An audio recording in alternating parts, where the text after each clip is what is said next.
part of his plan or something. So let me ask you a simple question, right? Because let's say a guy comes up to you right now at Balboa Park, right? There's all kinds of religions here, right? And he comes and tells you, hey, God's married to my mom and has sex with her every night, right? For example, right? Would you believe that?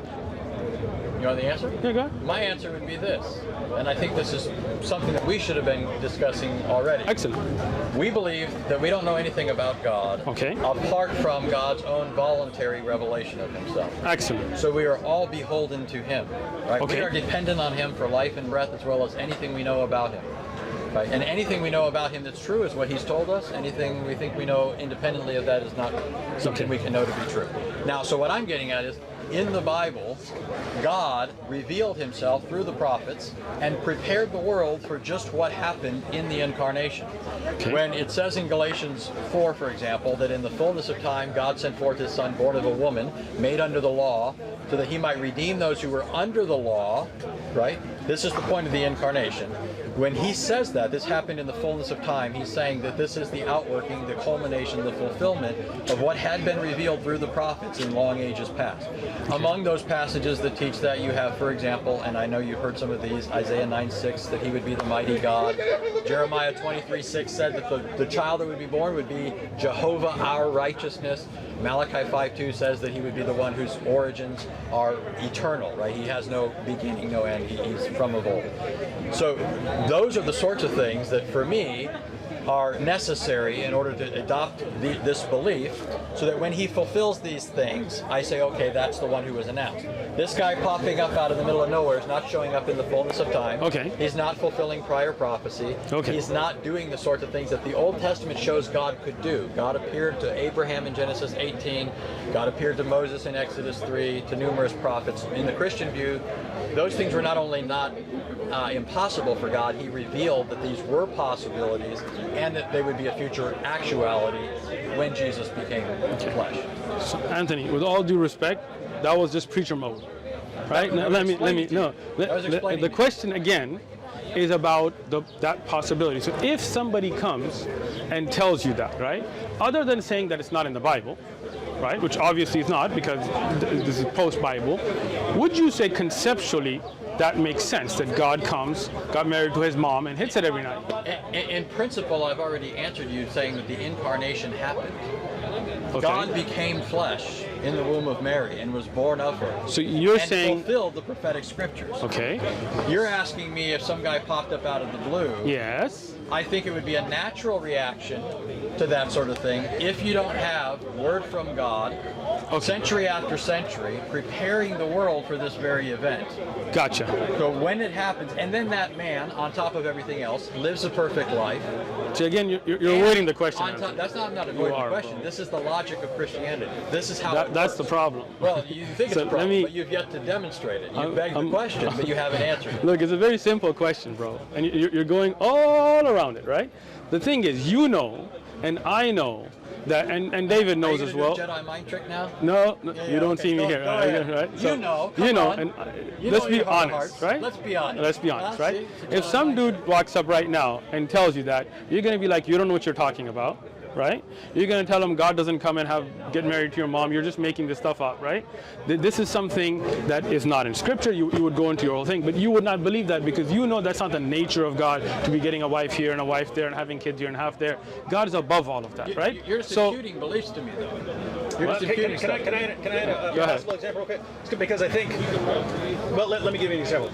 If someone came up to me and said that they have a time machine in their pocket, okay, I would not believe it for a second. Okay. It's not because I don't believe it's possible. It's just I believe that's extraordinarily unlikely, and you would have to provide me with some very good evidence. Excellent. Okay. For that, right? Good. If someone came up to me and they said they have a square circle in their pocket, I would regard that as impossible. Thank you. So we're with it. Yeah. So what when you get with it, then I'll give you. Those are two things. One is it's extraordinarily improbable given everything else I believe. Right. That's one thing. And then there's things that I would just regard as possible. If you say, hey, there's a married bachelor over there, so I don't know what you're talking about. I don't know. Exactly. If you say, you know, but so anyway. That's good. That's a good, excellent example. If someone were to come up and say, you know, something about someone being incarnate or something like that. No, we're Christians, so we believe in that revelation. We believe in the revelation we have, Right. so we don't believe that sort of thing is going to happen. So we would dismiss it on that. As far as Okay, if so we, you would dismiss it on basically your belief. yeah, Okay, okay, hold on. But not an Let me unjustified respond to. belief. Yeah, Come yeah, on, not bro. an unjustified Can I respond to him now, man? Yeah. Okay. well, I wasn't finished. Okay, go ahead, David. Yeah, Sorry. don't interrupt him. Yeah, so, I'm not. Yeah, so what I'm saying is, in other words, since we're Christians, we believe that God has sent his revelation and there's no more incarnations or anything coming along, right? So we would say, oh, we're Christians, we believe that. But if we weren't Christians and we were just saying, hey, if God has the power to do what he wants, if God wanted to enter creation and do this, our point is we wouldn't say, I reject that because it's an impossibility or a contradiction. We would say, that sounds really far-fetched, so you're going to have to give me some really good evidence. We wouldn't regard it as a contradiction. In other words, Anthony's point, what he was saying about all this background knowledge and prophecies and so on, is he's saying we do have good evidence, and so that's why we would dismiss it. Because if someone just came along and said, "Hi, I'm Jesus. I'm the divine Son of God who entered We get that all the creation," time here, we would yeah. say, "No, what are you talking about, man?" Excellent. If it's- Can I speak now, bro? Are you done? All right, thank you, Ken. So that is exactly the point. To me, as a Muslim, and this is what we're discussing here, to me, to say God is a part of the creation in the sense that he is human, that he goes to the bathroom, that he has to go to that he has those human flaws that Jesus would have had as a human being, not moral flaws, right? But we're talking about just physical flaws that we have as humans. To me, is just like you saying a square circle. To me, I see no difference in that. It's apples and oranges, right? Humans, خُلِقَ الْإِنسَانَ ضَعِيفًا, right? Humans have these weaknesses, right? Even if you take Adam before the fall, right? Obviously, he had some inclination to make a mistake, and that's why he ate from the tree that he shouldn't have, right? So that means by nature, even before the fall, he had that weakness to make that mistake. But Allah doesn't. The Creator does not. The Creator does not cry out and say, my God, my God. See, this is a human attribute where you are calling out to your Creator, right? Now, if the Creator is God himself, he doesn't call out to himself. He doesn't say, my God. Like you never see the Father in the Bible saying, my God, right? David? So, Let him. I asked David, bro. Anthony, David. Is your name David? I said right, David. So, when we were talking, he was just. Oh, he made a point, so I was responding to his point, but you're gonna. He made a good point. I agree with you. all I'll right. take that as a response to me. I was going to jump in with that. Oh, Another okay. example. Okay. Go ahead. Oh yeah, so something that I don't know your beliefs about the Quran, and I'm not changing subject. Did you get my question though? Yeah, I've got it Okay. for like the last. No, I just asked you a question right now. Yeah, it would make sense for the Father to cry out, my God, right? Why? That's no. Apart from becoming incarnate. Yeah, apart from becoming. No, I'm apart saying from for the becoming Father. Right. Do you ever see the Father saying, "My God"? He refers to the Son. Can I speak? Man, David, you got like a ridiculous or something? Like you pull What? strings? Why are you so afraid to hear I'm a couple not. people? I will talk to you. It's not like I'm gonna let you talk too. I'm gonna let him talk first, and then I'll talk to you. I've been talking to you this whole time. So the question, David, is: do you ever find the Father saying, "My God"? He calls Jesus God. My God? No, if you're talking about Jesus crying out, "My God," you say no. The Father doesn't do that, right? Okay. We don't believe. Gotcha. So the Father, then this is the nature of the Creator. He doesn't call out. He is the one you call out to. That's the nature of God.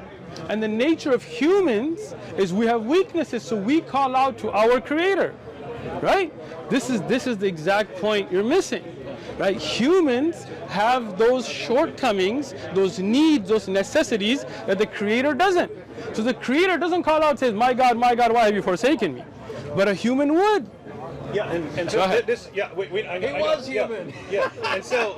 But he was God, you're I saying. just wanted. He became flesh. But he was completely God. You don't realize you're begging the question. No. Yeah, I'm making a very clear distinction. Go ahead. So I don't know exactly what you believe about the Quran and the speech. I believe in the speech of Allah Quran, and the so Kalam on. of Allah. Yeah.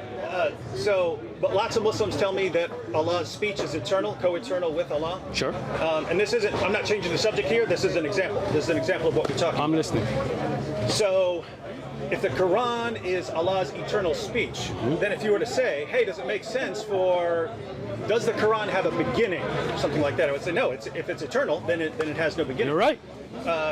If you said, can it be corrupted? I would say, no, it's divine. It can't be corrupted, right? So if you were to ask these kinds of questions, I would say, as far as the eternal speech of Allah or an attribute of God, I would say those kinds of things, it doesn't make sense to raise those kinds of questions, right? But if you were to say to me that we have a physical Quran, right? Excellent. This doesn't have the Arabic in it, but assuming this had the Arabic in it, that we have a physical copy of the Quran. Excellent. Then it seems like the physical copy of the Quran would kind of have two natures. It's the eternal speech of Allah, and yet it's entered our world because we have a physical world. It's entered our world as a physical book made of paper and glue and ink. And therefore, if you were to ask me, does it make sense to talk about this as having a beginning, or about this being corrupted and changed and so on, then I would say, yes, it's a physical book. Of course, it can fall apart. It eventually will. You mentioned earlier that people can eat it or burn it or all kinds of things. And so it makes sense to talk about a physical. Weird people, It makes sense to talk about a physical Quran. So in other words, I would say that a book that has two natures, that it's the eternal speech of Allah entered into creation in a physical form so that we can have it, it now makes sense to talk about this having a beginning, and I'm assuming it has a publication date. So it now makes sense to talk about this having a publication date. It now makes sense. It didn't make sense before when you're talking about the speech of Allah before it comes into creation. Once it enters into creation, now we can ask these questions. But if I were to take your objection seriously, I would have to say, no, it's absurd to talk about these eternal things that can't be corrupted, being corruptible, having a beginning, having an end, falling apart. That makes no sense of the eternal speech of Allah. Excellent. Are you playing? Excellent. Oh no, you guys don't do music. You don't do music. No, I'll let you play the music for us. All right. I don't know how to play it. Come on, learn. All right. So now, excellent answer. I appreciate that. All right. So let's go to that now. Right. The Quran is Kalamullah. Right? The Quran will never call out to Allah. Okay? Now, in the Quran, you will never say take it easy, Anthony. Is it true? Hold it together, Crook. Hold it together. I will. I will. Okay? The Quran itself is Kalamullah. Right? The Quran responds to, for example, the Prophet ﷺ, right? But the Quran does not speak to Allah. It's the speech of Allah. Allah teaches us, for example, ad'iyah, which are called dua, supplications, for us to use to call to Allah, right? But let me finish, bro. Take it easy. Yeah, I got you. Okay, so now, when you say this has a publication date, none of us standing here as Muslims will say this is a part of the creator. Right? This here is a published book. That's why the Quran is recited and the Quran is revealed. It was never sent just like a book, right? Because then that book, once it hits the earth, then that would be part of the worldly things. That's why Imam al-Bukhari has a book called خلق أفعال العباد, where he talks about the recitation or the paper or the ink is not what is Quran. Quran is what is revealed, and before the Day of Judgment it will be taken up, and that revelation can never be corrupted. That revelation is always preserved, and that revelation doesn't weaken.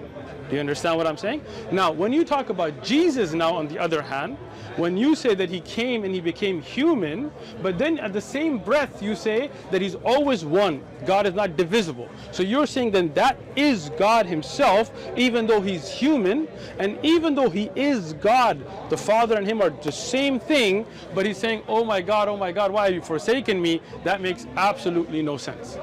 Okay, great. So you've said the fact that Christ, the second person of the Trinity, the Son of God, by virtue of becoming human and crying out to the Father, that there's a problem with that, a logical problem, and that's not something that Islam has to deal with. Now, number one, I don't think that's a logical problem, but number two, I also don't think that's true Islamically. Go ahead. I'd like you to tell me Sure. where I may have that wrong. I don't think I do. You never know. But I grant that you're the imam, right? So, my understanding, which I have from other Muslims, which is part and parcel of why I hold that, and have read in the Islamic sources, that the Quran itself does intercede for Muslims, or will, on the Day of Judgment, right? The Quran will appear as a pale man and will say that it was the Muslim's companion in life and will intercede for him. Is that not correct? Can you give me a reference for that? That's in the hadith. Which hadith? Seriously, you don't think I'm going to go back? I mean, like, I don't know. Are you saying that's not in the hadith? That is not in any authentic hadith that Okay. I've ever read. So you'd say it's can not I authentic. can I finish? No, that's Okay. fine. If It's you okay. say it's not authentic. Hold then on, take it easy, Anthony. So, to say the Quran will appear as a pale man, and what did you say? It would be with the Quran will intercede for Muslims and will say that it as a was- pale man. well, that's in a Tirmidhi hadith, for example. Let's just let's look for it. So no, hold on. Because see, I like to discuss on evidences. So if can I find a hadith in a Tirmidhi that says the Quran will be a pale man? Let's just find that, and then I will explain from there. Okay, so, but that kind of misses the point that I'm making. You're focused on the pale man part, but Excellent. I think you and I both know that it's classically Islamic to say the Quran will intercede for you. So let me explain the shifa of the Quran. Yeah, yes. Okay, Explain that. excellent. The Quran is kalamullah. Okay. What? You told us that part. I know, but that's part of the explanation. Okay, Take it go ahead. easy, Anthony. Okay. Okay. The Quran that is read by us, right? I mean, we read the Quran. That kalamullah will be a evidence for us. Do you understand what that means? That the fact that we stayed up at nights and read the Quran will make shifa. It will be an intercession. It will not be asking Allah for help or asking Allah separately than anything. It is only the fact that that good deed will be an intercession for you. Like if you had read the actual hadith, it talks about the Quran and another hadith about the siyam, the fasting. Right? We don't say fasting by itself is an entity, but it's the deed that is that intercedes for you. So does the hadith say that the deed Yes. of reciting the Quran will intercede for you, or does the hadith say the Quran will intercede Again, for so you? so this is the thing. When you say Al-Quran was Siyam, these two will be shifa. They will be an intercession, right? So what does that mean? That it is that deed of reading the Quran. Do you understand what that means now? Well, I understand what you're claiming. Okay. That's just not what So the let's see hadith the. says. Let's see. I searched for it. The first one that popped up, I know it's in Tirmidhi, but the first. I know it's in Tirmidhi, but the first. I know it's in Tirmidhi, but the first. I know it's in Tirmidhi, but the first one that popped up was in Ibn Majah. So in Tirmidhi, there is no such hadith that says the Quran will be a pale man. That's just the first one that popped up. Okay, so can we look at the Tirmidhi one first? Okay, I'll find the I just Tirmidhi. want to see. Notice the Ibn Majah version says the Quran will come on the day of resurrection like Yes. a pale man, and will say, "I am the one that kept you awake at night and made you thirsty during the day." Excellent, excellent. So let's now go to. Hold on, take it easy, guy. I was trying to. Oh, you're trying to see that. No, take it easy. This is why. You're not seriously going to go to Google Translate, are you? Nope. Oh, okay. I know you know You're Arabic. funny. I You're know funny. you know Arabic. You don't have Arabic keyboard? No. Okay. I was just going to show you the takhrij. You know what takhrij is? Okay. The checking of the narration. Okay. This narration of Ibn Majah is a very weak narration. They didn't grade it this week. Can you show me their grading? Yeah, it's in Hassan. Let me see it. Go, just hit back. It's in Arabic now. You just ruined his phone. You can't see anything. in Oh, English he'll now. see it. Where does it say Hassan? No, this is Darus Salam's grading, right? So this is not sunnah.com, just a website. Okay? So Darus Salam. Darus Salam is a publishing house, right? But that's not the grading They of. gave the rating according to Hadith scholars, right? They're not just making it up. No. So we need to. I know this hadith, and that's why I was telling you, right? And I can show you the weakness in it if you like. Darus Salam is a publishing house, not a scholar itself, right? Their grading by itself is not a hujjah, it's not an evidence. You have to look at the evidence from the scholars of hadith. Do you understand what I'm saying? That's why I asked you, right? Now, if you like, and if you, how long are you in San Diego? Let me just finish. How long are you in San Diego? We're leaving tonight. Oh, right. I was going to invite you to my house. I have Ibn Majah. Man, I appreciate the fact that Look, you would have invited you got us. dinner, you got tea, I got you. All right? And I would sit with you and explain to you from the sharh of Ibn Majah why this hadith is da'if actually. Because I teach Aqidah and I taught the subject. Okay? In the authentic narration, and again, this is not in a Tirmidhi, by the way, anyway. Let me see the Tirmidhi riwayah you had, right? You said you had a Tirmidhi riwayah? So I I'm going could. to I have to search for it. I'll wait for it. in the authentic narration, it does not mention the pale man. That's why I was trying to explain to you. Rather, the Quran and its shifa is from the one who stayed up at night. So the shifa is the Quran asking intercession from the deed of you staying up nights. Do you understand the understanding there, right? Yeah. Now, when you look at Jesus calling out on the cross, according to the Bible that you believe in, right? Saying, oh my God, why have you forsaken me? That is not about a deed that you did. That is one entity calling out to another entity for help and asking, why have you forsaken me? Is that correct or wrong? So that you know, I'm not saying I have any problem with that. I absolutely affirm that. So you the second affirm person of the Trinity took on a human nature. So he was and no by longer God. No, he was both God and man, and by virtue of the incarnation was able to call out to the Father as God. Okay, so I want to understand that. I wasn't trying to give an apology. Okay, so I want to understand. absolutely affirm Okay, so let me understand what you affirm. You're saying Jesus came to earth and became a man. Absolutely. So was he that all-powerful, all-being, has no needs God at that time or not? He was both God and man. Again, that's like a square circle, You right? can say that's like a because square circle. because God has no needs, right? As his divine nature. So think of it Okay. this way. I mean, it's not that hard, really. It is hard because it's confusing. It's like a square circle. You're asserting that it is. But To me, it is. There hasn't been a demonstration of that. What I'm getting at is as God. So as an example, you think man has a soul, man has Yes. a body, Yes. right? Your soul and your body are not the same thing. They're both you. True. We don't want to get into a whole tangent here. I'm with you. But Keep there are going. things that are true of you bodily that aren't true of you in terms of your soul or spirit, Okay. right? If your body dies, does your soul die? No. No. As Christians, we believe Christ is both God and man, just like man is body and soul. Okay. Right? Man has those two constituent elements. Let me. But so all I'm saying is, although the attributes of Christ as God are such as he is omniscient, omnipotent, omnibenevolent, all of these things, his human attributes and qualities are most definitely character. He's in one place at one time. He gets hungry. He slept. He wept. He died. Did he go to the bathroom? He absolutely did. God went to the Yeah. bathroom God became flesh and went to the dwelt bathroom. among us, and Did he get diarrhea? Secured self. He died on the cross. What more do you want? That's than that? pretty. What more do you want than that, huh? You are Muslim, aren't you? This is a Died on the secret, cross. right? You're He got looking- tortured. Yeah. Absolutely. God His got beard plucked tortured. out, God. his beard plucked out. His Ooh. back was whipped. Gotcha. Huh? Yeah. And he gets cried out to aggressive. who? He cried out to his father. But he didn't say Father. He said God. But He his said, father "My is God." God. That's But he is God. yes. That He doesn't is- make sense now. Now you're Again, saying it doesn't make sense. that doesn't But make sense. We already talked about that No, earlier. and it didn't make sense earlier. No. But let me. Well, then it doesn't make sense to say Allah has sifat. Of course it does. No. Allah's You can't say sifat of are a course. part of Him. Christ Allah's is a part of the Father. But and Allah's his essence. sifat don't separate. Allah's sifat don't need to go to the bathroom. The son, Allah's sifat. Huh? Go ahead. You believe that the Quran is the Again, instantiation in some sense? I just told you earlier. No, I heard what you said. No, you didn't. I did. No Muslim says that this right in your hand is a part of Allah. Well, first of all, that's not even an Arabic. Exactly. So for you to lift this up doesn't make any sense, right? But you knew what I meant. I do. This represents that. And I will tell you, as I told David, when you didn't listen, I guess, but I'll say it again. You guys want to be? All right, no, there I'm you go. listening All to you, right. but I'm also finding what you wanted because I can get it Excellent. really quickly. Okay, so now the issue gets to be the sifat of Allah are a part of Allah. Even if Allah reveals, you understand the difference between revealing and becoming separate, right? The sifat of Allah never have weaknesses.